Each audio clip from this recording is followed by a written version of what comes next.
So you've just finished making a puzzle and now you want to frame it. Great. How do we do that? There's so many different options and choices of what we're going to do. Which one is the best? Well, don't worry. In this video, I've got you covered. I'm going to walk you through 3 different methods of framing your puzzles. We're going to use tape, we're going to use Mod Podge, and my favorite, we're going to do nothing at all. Each of these methods gives you very different results, and there is no one-size-fits-all solution.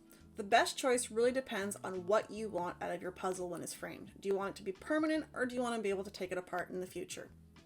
I'll show you each of the 3 methods, and then you can decide.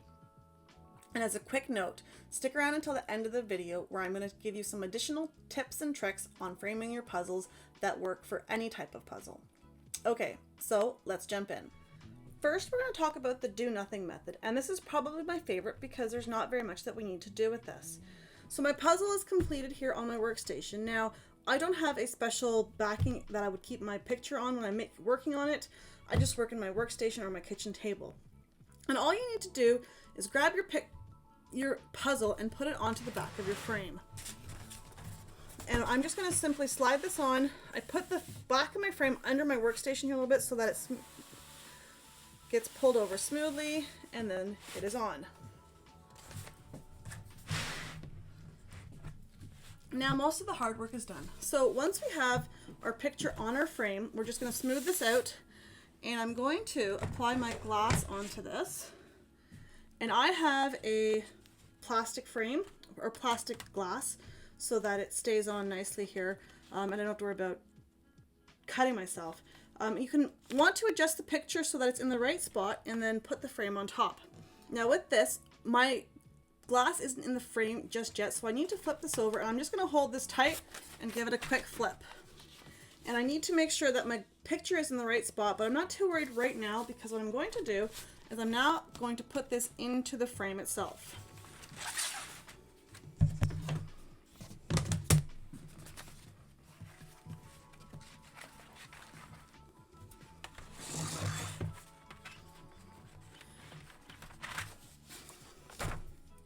Now, since this is this plexiglass plastic stuff, it has a lot of give to it, so you just need to work slowly so that everything kind of lines up nicely.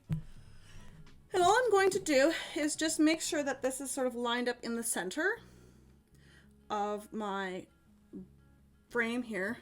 And then I know that this part up here is the top, so I want to make sure that my top part of my frame is at the top here. And then I'm just going to place this down and close my frame.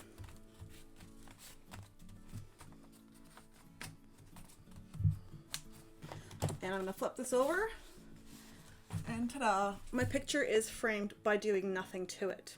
Alright, so that's the do nothing method, and that's by far my favorite. But before we move on to the other ones, I wanted to quickly talk to you about some pros and cons about doing it this way.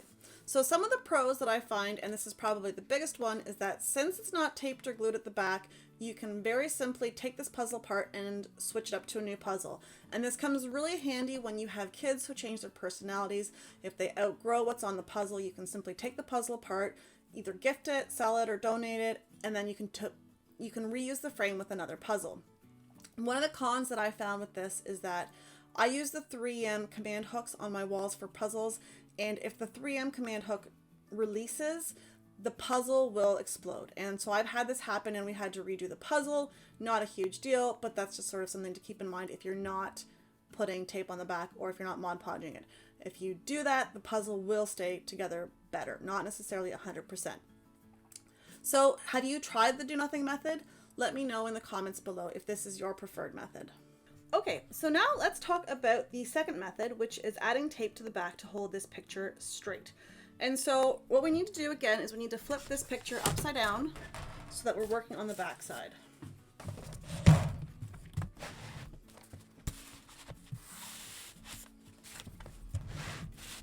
Now, if you have 2 pieces of frame backing, you can use that, or if you're like me, you can just use the plexiglass from our picture and flip this upside down. Now you can work on the glass if you want or not. I'm not going to because I don't want to get the glass more smudged than it already is. So I'm just going to peel this away and work on my workstation. If you have a piece of board, or if you had flipped it the other way using the glass and having your picture frame at the back of it, you could have just left it on there. Now all I'm going to do is I'm just going to pull out my green tape. Now I like to use green painter's tape. You can use blue painter's tape, or you can even use a special tape that's used for picture framing, and I've left a link for all three of those in the description below if you want to use either of those. I personally prefer the green painter's tape because you can remove it over time. And so I'm simply going to be adding a whole bunch of layers of green painter's tape to the back of my picture here.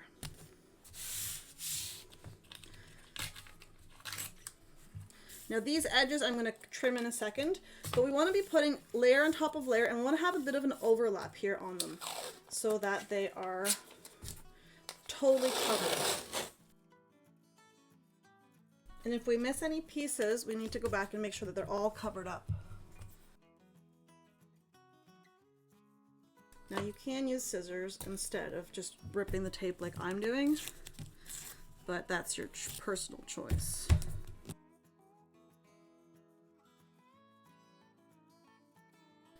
And now that our whole picture is done, we can pick this up just like so and flip it over. And now I can just pick up my puzzle and move it around as one piece. Now, once again, we have to put this together on our picture frame. Since our tiger puzzle is already one piece, it's really simple to put this into place. I'm just going to pick this up and flop this onto my onto my glass and line this up in the center. And now I got to remember the top is up on this side this time here. So I'm just going to place this into the center, make sure my top is aligned where it's supposed to be. This looks pretty decent to me center-wise, and then I'm just going to place this back on top here and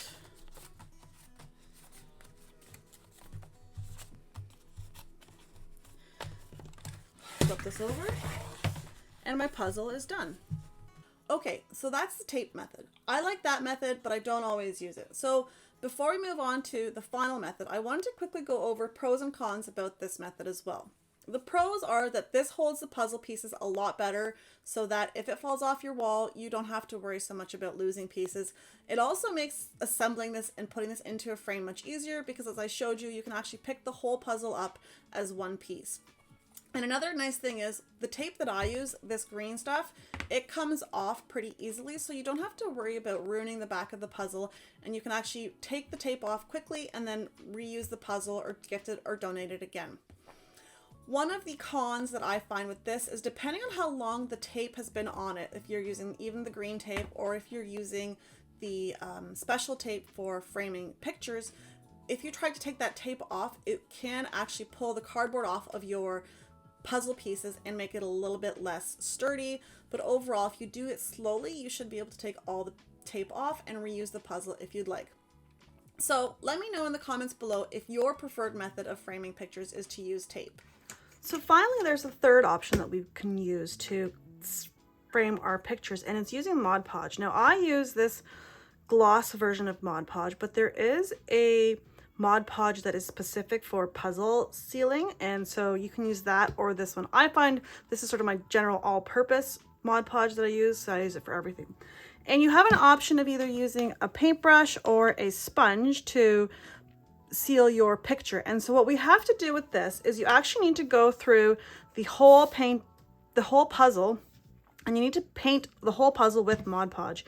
So all we're going to do is paint our puzzle. And so you just grab your Mod Podge and you're going to paint it. Now you want to figure out which direction you're going to paint.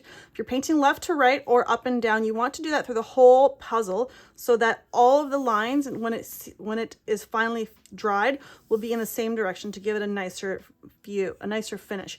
And so you just want to paint over top of it, and you want to make sure that you're getting in between all of the cracks of the paintings of the puzzle so that it seals everything nicely. Now it looks like it's white right now, but when it dries, it will be clear.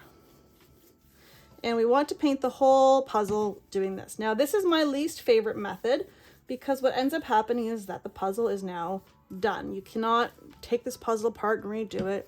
You cannot do anything with it, right? This is sort of a one and done opportunity here. So I'm only doing this because I like you guys. Normally I would not do it this way. Now Mod Podge stinks, or at least the stuff that I use stinks, so I don't like doing it, using it very often if I don't need to. But we need to make sure that we're getting in all the little crevices here so that it can seal.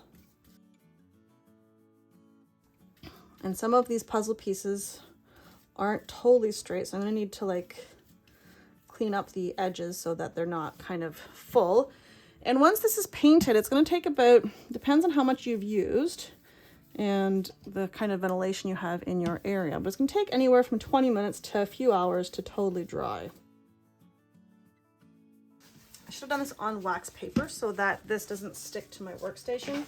So I'm gonna quickly just make sure that these pieces are not attached down so that I'm not stuck with my picture stuck on my paint on my workstation later.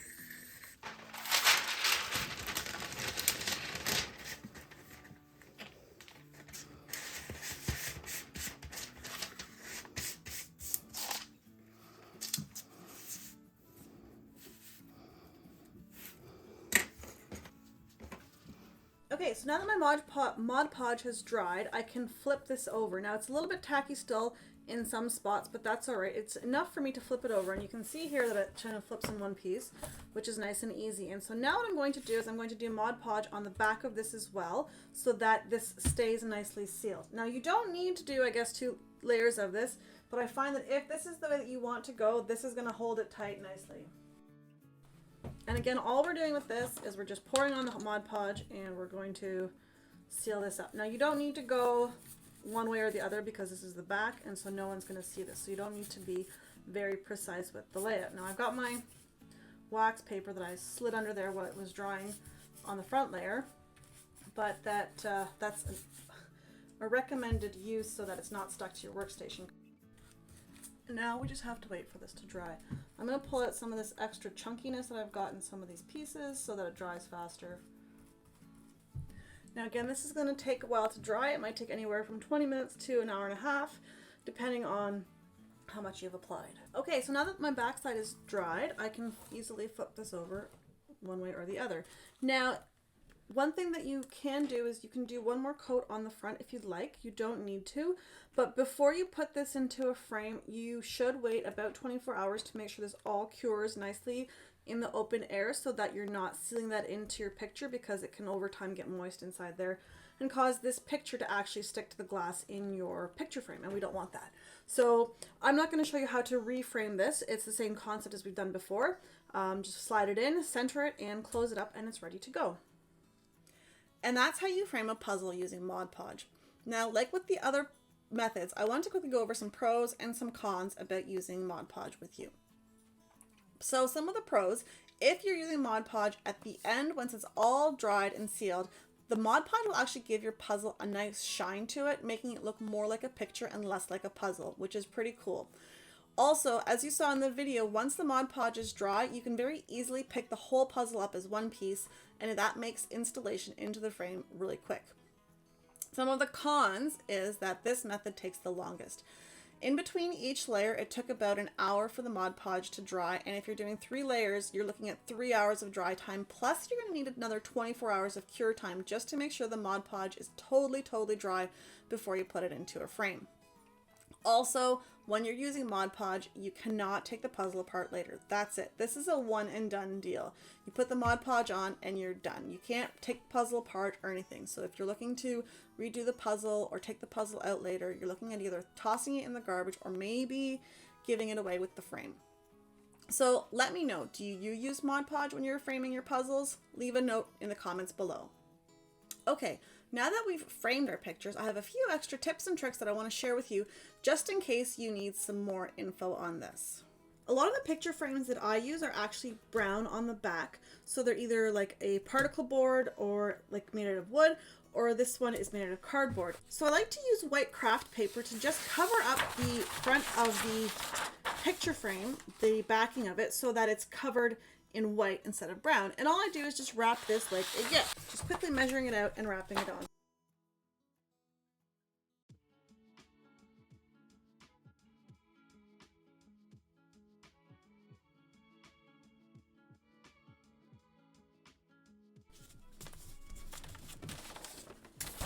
And now I have a white background for my picture, or my puzzle, I should say. So I want to talk to you about another trick that I like to do when I am framing my puzzles. The one thing that I find specifically when I'm using puzzles that are smaller than my frame, there's a lot of room for this to kind of move around. And I don't want that because I want my puzzle to stay in the spot where it is. And so here's some examples of other puzzles that I've done where the puzzle's not taped into place, and you can see that it's actually moved quite a lot over time, but that's sort of what happens with puzzles. So if you don't want that to happen, we need to align our puzzle in the center of our picture frame here, and maybe just like that. So we want this kind of here. And so what I'm going to do now is still using my painter's tape, and this works for all the methods with if you're using painter's tape, if it's going to be doing the do nothing method or the Mod Podge method.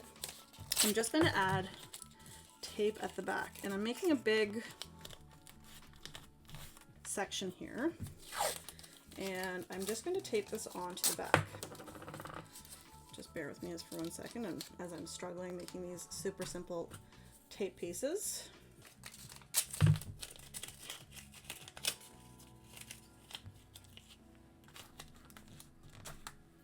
Okay, so now that my puzzle is centered and I've got my tape on the back of my puzzle, all I need to do is place my top on here. And I want to do it sort of in an angle so that it falls into place properly the first time, because if I do it wrong, that's it. I can't sort of undo this without taking the whole thing apart. So I'm just going to squish this into place.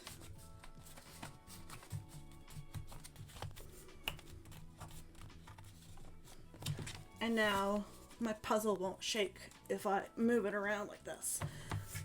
And there you have it. We've successfully framed our puzzle 3 different ways. We've used tape, we've used Mod Podge, and we've done nothing at all. If you found this video helpful, be sure to like and comment below and tell me which method you like to use when you're framing your puzzles.